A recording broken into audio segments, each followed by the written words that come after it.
اهلا بيكم في الفيديو ده. اقدم لك مجموعة انتقالات احترافية جدا. ما تنساش بس تعمل لايك وسبسكرايب ويلا بينا. بص يا صديقي، من الاخر كده انت جاي عشان الانتقالات الاحترافية المجانية. انا هسيب لك اللينك بتاع تحميل الانتقالات ديت تحت في الديسكريبشن. تمام، حملها عقبال ما نشرح مع بعض يعني ايه انتقالة، واعلمك تستخدم الانتقالات اللي في البريمير نفسه، وبعد كده افهمك الفريمات قد ايه مهمة في الانتقالات. بعد كده هوريك ازاي تستخدم الباكج اللي انا هديهولك عشان تعمل له داونلود وتعمل له امبورت داخل البريمير وازاي تستخدمه. اول حاجة، انا كنت عامل شرح مفصل يعني ايه انتقالة وازاي تستخدم الانتقالات اللي في البريمير، بس هنشرحه بطريقة سريعة دلوقتي. الانتقالة هي عبارة عن ان هو لو عندي مثلا فيديوهين مختلفين، تمام، وده قط اهو، عايز اداري القط ده فبحط حاجة اسمها ترانزيشن. تمام، ترانزيشن ده موجود في البريمير، موجود شوية ترانزيشنات بسيطة ولذيذة. عايز استخدمها بروح على كلمة افكت، ومن افكت بروح على فيديو ترانزيشن. من فيديو ترانزيشن بختار الترانزيشن اللي انا عايزه. انا هروح على ديسلوب، من ديسلوب اروح كروس ديسلوب. تمام، هشده. بص، لو شدته كروس ديسلوب دوت بيبقى ما بين فيديوهين في ترانزيشنات بتبقى، بيقول لك على فكرة دي النقطة التانية اللي هنتكلم فيها في الفيديو، بس نخلص من الترانزيشن. بيقول لك ولا اقول لك تعالى نتكلم عليها دلوقتي. بيقول لك على فكرة مفيش فريمات، مفيش فريم. بيقول لك على فكرة مفيش فريمات موجودة في ان انا استخدمها. تقول له ماشي يا عم، استخدم لي ترانزيشن برضه. نشوف شكل الترانزيشن. بص، هو اخد شوية فريمات من هنا وشوية فريمات من هنا ودمجهم مع بعض. تمام، شفت الرسالة اللي ظهرت لنا ديت؟ معناها ايه؟ معناها يا معلم انا ما عنديش فريمات من هنا. هنعمل زوم. انا ما عنديش فريمات من هنا كفاية. شفت المثلث الرصاصي اللي فوق ده؟ المثلث ده معناها ان ده اخر الفيديو. لكن انا مثلا لو رحت شايل شوية فريمات من هنا، شفت المثلث اللي هو الرصاصي ده اختفى ازاي؟ ورحت شايل فريمات من هنا. هو شفت الفريمات اللي انا قطعتها ديت؟ هو هيستخدمها في الترانزيشن، فالترانزيشن يبقى شكله احسن. طب احب اقول لك حاجه، انا كنت معرفش اهميه الموضوع ده غير لما كنت بعمل فيديو حواري. وحصل ايه؟ حطيت ترانزيشن، وانا بحط الترانزيشن ما بين الكات والكات في اوديو. تمام، الاوديو ده دخل في بعضه اثناء الترانزيشن، يعني بقى يقول كلمه من القط ده وكلمه من القط ده، الكلام ما بقاش مفهوم حرفيا. قعدت اعالج في الموضوع دوت وادور عليه فتره كبيره لحد ما فهمت ان انا لازم ما بين القط والقط اسيب له مساحه عشان يعرف يحط الترانزيشن بتاعه.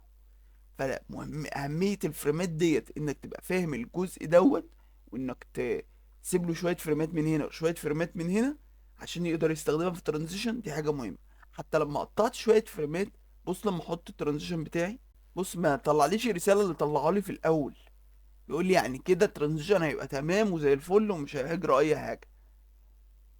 حتى اول ترانزيشن لو خدت بالك الفيل كان بيعلق، فكان في اخطاء كمان. المهم يعني دلوقتي عايز افهمك برضو ان في ترانزيشنات بتبقى على الجزء الشمال مثلا بس، او الجزء اليمين بس. وكمان لو حطيتهم ما بين الاتنين او حطيته في ناحية واحدة، تقدر تزود حجمه. يعني تقدر تشد كده تزود حجمه، تقدر تقلل حجمه، تسرع الترانزيشن تخليه اسرع. فمعاك الاوبشن ده. شفت الترانزيشن اسرع ازاي؟ بص ابطأ ازاي. تمام، نشيل بقى الترانزيشن بتاعنا ونيجي عند الباكج اللي انت مستنيه. انا عارف انك مستعجل عليه قوي ومستنيه بفارغ الصبر، وازاي تستخدمه. بص يا صديقي، انا هديك شويه ترانزيشنات احترافيه جدا مجانيه في اي فيديوهات او اي مكان، او اي حد بيشرح ادوبي بريمير بيشرح حاجات مدفوعه. او مش كلهم يعني الحقيقه، بس في ناس كتير قوي بتدي الترانزيشن ده مدفوع. بس احنا هنا عاملينه في الكورس، اديهولك لينكو مجاني تحت. المهم يعني انك الترانزيشن ديت جميلة جدا واحترافية جدا. انت عايز دلوقتي تشتغل عليها، هتروح على كلمة البروجكت ديت وتك دبل كليك او كليك يمين امبورت، دبل كليك او كليك يمين امبورت. تمام. نتك امبورت. من امبورت هنروح على الانتقالات اللي احنا حملناها، هيفتح فيديو، هيفتح بالشكل دوت. تك دبل كليك. احنا بنشتغل على فول اتش دي، تمام، ولا 4K ولا اي حاجه من الريزولوشن، ولا اي حاجه من اي ريزولوشن، ولا اي حاجه من دولت. احنا بنستخدم الفول اتش دي. احنا الفول اتش دي بيقول لي انت عايز تعمل امبورت، اقول له اه. يقول لي ماشي، تستنى عليا بقى اعمل امبورت. اقول له يا معلم خد وقتك، متستعجلش خالص، اهم حاجه الترانزيشنات بتاعتي تنزل مظبوطه. فالنقطه بتاعت، نرجع للنقطه بتاعت الفريمات عقبال ما يحمل. النقطه بتاعت الفريمات دي مهمه جدا، لازم تركز فيها، ولازم تدرسها كويس وتظبط القطات بتاعتك.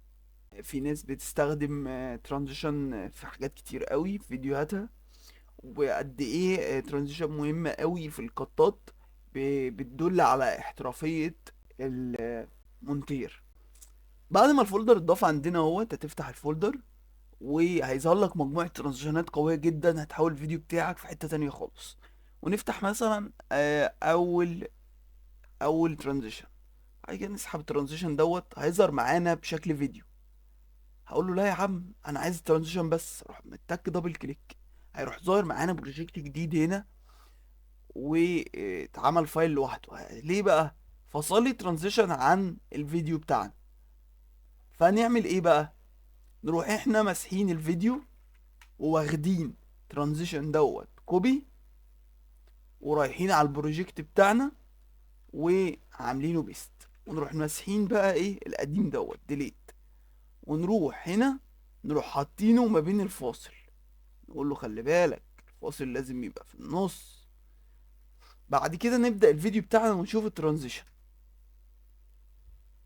شفت الترانزيشن عمل زوم ان كده بشكل احترافي الصراحة، في حتة تانية خالص. وبكده عرفنا ازاي نضيف اي ترانزيشن من الترانزيشنات ديت، وبطريقة سهلة بتضيف الترانزيشن وتتك عليه دبل كليك، بيظهر على شكل بروجكتات جديدة اهيت، وبتفصل الصورة عن الترانزيشن وتسحب الترانزيشن على الفيديو بتاعك. وعلى فكرة الريزولوشن لو في اي غلطة مش بتعرف، بيبقى في غلطات في الفيديو لو الريزولوشن مش مظبوط وانت سحب ريزولوشن مختلف، هتلاقي الدنيا باظت معاك. فانت ما تيجي تعمل import، تعمل الريزولوشن اللي انت شغال عليه عشان الدنيا ما تبصش معاك.